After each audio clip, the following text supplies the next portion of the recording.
ഞങ്ങൾ വെഞ്ഞാറമൂട്ടിലുള്ളതാണ്. വെഞ്ഞാറമൂട്ടിൽ ഇതുപോലെ ഇങ്ങനെ ഒരു സംഭവം നടന്നപ്പോഴത്തേക്ക് എല്ലാവർക്കും അതൊരു വിഷമമാണ്. ആ കൊച്ചു പാവം, എല്ലാവരും പറയണത് ആ മോൻ പാവം എന്നാണ്. ഡ്രഗ്സിന് അടിമയാണോ എന്നുള്ളത് അറിയത്തില്ല. ഒരു വല്ലാത്ത ഷോക്കാണ്. ഇതുവരെ ഉൾക്കൊള്ളാൻ പറ്റിയിട്ടില്ല. പയ്യൻ്റെ ദുരഭിമാനവും കുറച്ച് കാരണമാണ്. ഒരു വരുമാനം ഇല്ലാതെ വരുമ്പോൾ കടം വാങ്ങി ചിലവാക്കുക, ലാവിഷായി പേപ്പറിൽ വരുന്ന കാര്യങ്ങളെ നമുക്കറിയില്ല. കൊച്ചു മക്കളുള്ളപ്പോൾ ഇനി അവർ വളർന്നു വരുമ്പോഴത്തേക്ക് ഇതൊക്കെ കണ്ടിനി സ്കൂൾ കുട്ടികളുടെയും കോളേജുകളുടെയും ഇവരുടെയൊക്കെ ഇതാണല്ലോ ഇപ്പോൾ ഉള്ളത്. അപ്പം അതിന് എഗനിസ്റ്റായിട്ട് ഒരു മൂവി എന്ന് പറയുമ്പോൾ അത് പിന്നെ പൊട്ടിക്കാൻ തോന്നുന്നു, നന്നായിട്ട് കൊടുക്കാൻ തോന്നുന്നു. ഈ സമൂഹത്തിൽ എല്ലാവരും നല്ല വൃത്തിയിൽ നടക്കുന്നുണ്ട്. നമ്മൾ നോക്കുമ്പോൾ എല്ലാവരും നടക്കുന്നു. പക്ഷേ ഇത് നമ്മളൊരു വിപത്തായിട്ട് ഇതിൻ്റെ ബാക്ക്ഗ്രൗണ്ടിലുണ്ട്.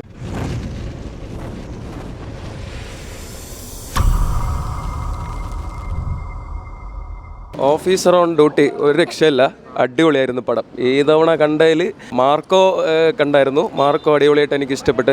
അത് കഴിഞ്ഞിട്ട് one of the best movie എന്ന് പറയണ എനിക്ക് തന്നെ എനിക്ക് ഭയങ്കരമായിട്ട് എനിക്കിഷ്ടപ്പെട്ട്. ഇനി ഇതിയുള്ളവരുടെ അഭിപ്രായം എന്താണെന്ന് എനിക്കറിയത്തില്ല. ഇല്ല വയലൻസ് ഒന്നുമില്ല. ഇത് മലയാള സിനിമ നേരത്തെ പോലെ കുറച്ച് വില്ലേജും കുറച്ച് ഇതല്ലാതെ ഇത് കുറച്ച് ഡെവലപ്മെൻറ്റ് എന്നൊക്കെ ഇതൊക്കെ എല്ലാവരും അംഗീകരിക്കണം. എനിക്കിഷ്ടപ്പെട്ട്. എന്തായാലും കുഞ്ഞക്കമ്മൻ്റെ ആക്ടിംഗ് ഒക്കെ ഒരു രക്ഷയില്ലായിരുന്നു. എനിക്ക് ഭയങ്കരമായിട്ട് ഇഷ്ടപ്പെട്ടു. ചോക്ലേറ്റ് ബോയ് ഒന്നുമില്ല, അതൊക്കെ മാറി ഒരു ആക്ഷൻ അടിപൊളിയായിട്ട് എനിക്കിഷ്ടപ്പെട്ടു. നല്ല സിനിമ, ഉറപ്പായിട്ടും വന്ന് കാണുക. ഫാമിലിയായിട്ട് വാച്ച് ചെയ്യാൻ പറ്റുമെന്ന് ചോദിച്ചു കഴിഞ്ഞാൽ കുഴപ്പമില്ല, നല്ലൊരു സിനിമയാണ്, ഉറപ്പായിട്ടും കണ്ടിരിക്കുക. ഡ്രഗ്സ് കാണിക്കുന്നുണ്ട്. നമ്മളെ ഈ സമൂഹത്തിൽ എല്ലാവരും നല്ല വൃത്തിയിൽ നടക്കുന്നുണ്ട്. നമ്മൾ നോക്കുമ്പോൾ എല്ലാവരും നടക്കുന്നുണ്ട്. പക്ഷേ ഇത് നമ്മളൊരു വിപത്തായിട്ട് ഇതിൻ്റെ ബാക്ക്ഗ്രൗണ്ടിലുണ്ട്. നമ്മുടെ നാട്ടിൽ ഇത് നല്ല വൃത്തിയുണ്ട്. അപ്പോൾ ഇത് കണ്ടിരിക്കുക, പിള്ളേരെല്ലാം കണ്ടിരിക്കുക. അല്ലെങ്കിൽ അവർ ഇനി വരുന്നൊരു ജനറേഷൻ പലപ്പോഴും പ്രശ്നത്തിലേക്ക് ചെന്നെത്തും. ഇത് സിനിമ നല്ല സിനിമയാണ്, കണ്ടിരിക്കുക, ഉറപ്പായിട്ടും കാണും. ഓഫീസ് കിടിലൻ മൂവിയല്ലേ, നല്ല മൂവിയാണ്. കുഞ്ചാക്കോ പാപ്പൻ എസ്പെഷ്യലി പറയേണ്ട ആവശ്യമില്ലല്ലോ, പുള്ളി നന്നായിട്ട് ചെയ്തിട്ടുണ്ട്. പിന്നെ കുറച്ച് വെറൈറ്റി ഉണ്ട്. നമ്മൾ സാധാരണ കാണുന്ന മൂവീസിൽ നിന്നൊക്കെ കുറച്ച് വെറൈറ്റി ഉള്ള നല്ലൊരു സിനിമ. ഞാനിത് രണ്ടാമത്തെ പ്രാവശ്യം കാണുന്നത്. ഉണ്ട്. ഒരു ഫസ്റ്റ് ടൈം കാണുമ്പോഴത്തേക്ക് എനിക്ക് മിക്കവാറും എനിക്ക് ഇഷ്ടപ്പെടുന്ന സിനിമയാണെങ്കിൽ ഞാൻ രണ്ടു വട്ടം കാണാറുണ്ട്. പക്ഷേ ഇതെന്നാന്ന് വെച്ച് കഴിഞ്ഞാൽ ആദ്യം കണ്ടപ്പോഴത്തേക്ക് കുറച്ച് കാര്യങ്ങളൊന്നും മനസ്സിലായില്ലായിരുന്നു. പിന്നെ ഇപ്പം രണ്ടാമതും കണ്ടായിരുന്നു. സൂപ്പർ ഫിലിമാണ്. ഞാൻ ഏരിയസ് പ്ലസിലാണ് കണ്ടതായിരുന്നു. അപ്പോൾ പിന്നെ ഇവിടെ വന്ന് കണ്ടായിരുന്നു. സൂപ്പർ ഫിലിം, അടിപൊളി കേട്ടോ. നല്ല സൂപ്പർ ചെക്കന്മാർ, പറയാതിരിക്കാൻ പറ്റത്തില്ല. നല്ല സൂപ്പർ. പിന്നെ ആ ലേഡീസായിട്ട് വരുന്നവരുണ്ടല്ലോ, ആ പിള്ളേരുണ്ടല്ലോ, അവരുമൊക്കെ നല്ല ഇത് ശരിക്കും ഒരു മെസ്സേജും കൂടെയാണ് ഈ സിനിമ. നമുക്ക് ഈ സമൂഹത്തിനൊരു മെസ്സേജും കൂടെയാണ് കൊടുത്തിരിക്കുന്നത്. പിന്നെ പൊട്ടിക്കാൻ തോന്നുന്നു, നന്നായിട്ട് കൊടുക്കാൻ തോന്നുന്നു. പക്ഷേ നന്നായിട്ട് എടുത്തേക്കുന്നു, ഫിലിം നന്നായിട്ട് എടുത്തിരിക്കുന്നു. അതാണ് അതിൻ്റെ ഒരു കഥയായിരുന്നാലും എടുത്തേക്കുന്ന ലൊക്കേഷൻസ് ആയിരുന്നാലും ആ പബ്ബൊക്കെ കാണിക്കുന്നില്ലേ, അതൊക്കെ ശരിക്കും സൂപ്പറായിട്ടുണ്ട്. ഡ്രഗ്സിനെ കുറിച്ച് അപ്പം വെച്ചാൽ നമുക്കിപ്പോൾ ഇന്നത്തെ ഈ സമൂഹത്തിൽ നമുക്ക് വേണ്ടതും അതാണല്ലോ. സ്കൂൾ കുട്ടികളുടെയും കോളേജുകളുടെയും ഇവരുടെയൊക്കെ ഇതാണല്ലോ ഇപ്പോൾ ഉള്ളത്. അപ്പം അതിന് എഗനിസ്റ്റായിട്ട് ഒരു മൂവി എന്ന് പറയുമ്പോൾ അത് ഇപ്പോഴും തന്നെ കുറേ നാളിന് ശേഷം ഇപ്പോൾ വന്ന ഈ മൂവി തന്നെയാണ്. അത് കുഞ്ചാക്കോ ബോബനും അതിൽ അഭിനയിച്ച ഓരോരുത്തരും അവരവരുടെ റോള് നല്ല ഭംഗിയായിട്ട് ചെയ്തിട്ടുണ്ട്. സൂപ്പർ. അതൊക്കെ എടുത്ത് കാണിക്കുന്നുണ്ട്, മനസ്സിലായില്ലേ? കാരണം ഡ്രഗ്സ് ഏതൊക്കെ രീതിയിൽ ആണ് മിസ്യൂസ് ചെയ്യപ്പെടുന്നത് എന്നുള്ളത് അത് കാണിക്കുന്നുണ്ടല്ലോ.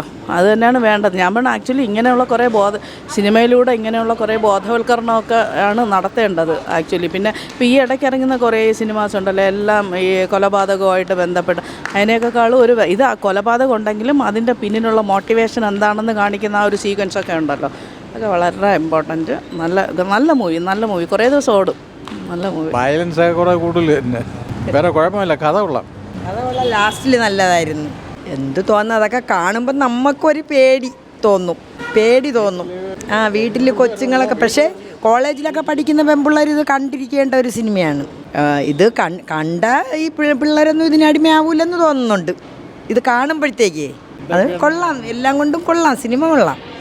നമുക്ക് ആദ്യം പേടിയാവുമെങ്കിലും അവസാനമൊക്കെ അതിൻ്റെ എൻ്റെയൊക്കെ നന്നായിട്ടുണ്ട്. പെൺപിള്ളേരുള്ള വീട്ടിൽ സൂക്ഷിക്കണം. അവർ മാതാപിതാക്കളും പെൺപിള്ളേരും കാണണം. എല്ലാവരും കാണണം ഈ സിനിമ. കണ്ട് ഈ കോളേജിലൊക്കെ പഠിക്കണ പെൺകുട്ടികൾക്ക് ഇത് കാണുമ്പോഴത്തേക്ക് അവർക്കിത് ഇതിനടിമയാവാൻ തോന്നൂല്ല. ഇതൊക്കെ കണ്ടാലേ. വെഞ്ഞാറമൂട്ടി ഞങ്ങൾ വെഞ്ഞാറമൂട്ടിലുള്ളതാണ്. വെഞ്ഞാറമൂട്ടിൽ ഇതുപോലെ അതെ, അതിങ്ങനെ ഒരു സംഭവം നടന്നപ്പോഴത്തേക്ക് എല്ലാവർക്കും അതൊരു വിഷമമാണ്. ആ കൊച്ചു പാവം, എല്ലാവരും പറയണത് ആ മോൻ പാവം എന്നാണ്. ഡ്രഗ്സിന് അടിമയാണോ എന്നുള്ളത് അറിയത്തില്ല. അല്ലെങ്കിൽ നന്നായിട്ട്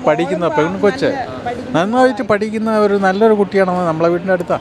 ഒരു വല്ലാത്ത ഷോക്കാണ്. ഇതുവരെ ഉൾക്കൊള്ളാൻ പറ്റിയിട്ടില്ല. ഇതുവരെ ഉൾക്കൊള്ളാൻ പറ്റിയിട്ടില്ല അങ്ങനെ ഒരു സംഭവം. നല്ല പഠിക്കണ മോളായിരുന്നു, നല്ല പഠിക്കണ മോളി തന്നെ, അതിന് നല്ലൊരു ഭാവിയുള്ള മോളല്ലേ ഇരുന്ന. കാരണം ഈ പേപ്പറിൽ വരുന്നത് നമുക്കും അറിയാവൂ, അതെ അതെ അറിയാം. പേപ്പറിൽ വരുന്ന കാര്യങ്ങളെ നമുക്കും അറിയില്ല. എല്ലാവരും അയലോകത്തുള്ളവരൊക്കെ പറയണ ആ മോൻ വളരെ പാവമായിരുന്നു എന്നാണ് പറയണത്. പിന്നെ ഈ ഡ്രഗ്സിനെങ്ങനെ അടിമയായി ആ കുട്ടി ഇങ്ങനെ ആയതാണെന്നുള്ളത് അറിയത്തില്ല. അല്ലേ, പയ്യൻ്റെ ദുരഭിമാനവും കുറച്ച് കാരണമാണ്. ഒരു വരുമാനം ഇല്ലാതെ ചുമ്മാ കടം വാങ്ങി ചിലവാക്കുക, ലാവിഷായി ചിലവാക്കുക, പിന്നെ ചിലവിന് വേണ്ടി പൈസ സ്വന്തമായിട്ട് ഉണ്ടാക്കാതിരിക്കുക, അങ്ങനെയൊക്കെയുള്ള പിള്ളേരുകൾ ശ്രദ്ധിക്കണം. ഇങ്ങനെ ചെയ്തെന്നല്ലേ പറയുന്നത്. ഇപ്പോഴും നമുക്കത് മനസ്സിന് അമ്മക്ക് തന്നെ വലിയ വിഷമമാണ് അത് കേൾക്കുമ്പോഴും കാണുമ്പോഴും. പേടിക്കണ്ട, വീടുകളിലൊക്കെ കൊച്ചു മക്കളുള്ളപ്പോൾ ഇനി അവർ വളർന്നു വരുമ്പോഴത്തേക്ക് ഇതൊക്കെ കണ്ട് ഇനി നല്ലതായി വരണേന്നല്ലേ നമ്മളെയും പ്രാർത്ഥന.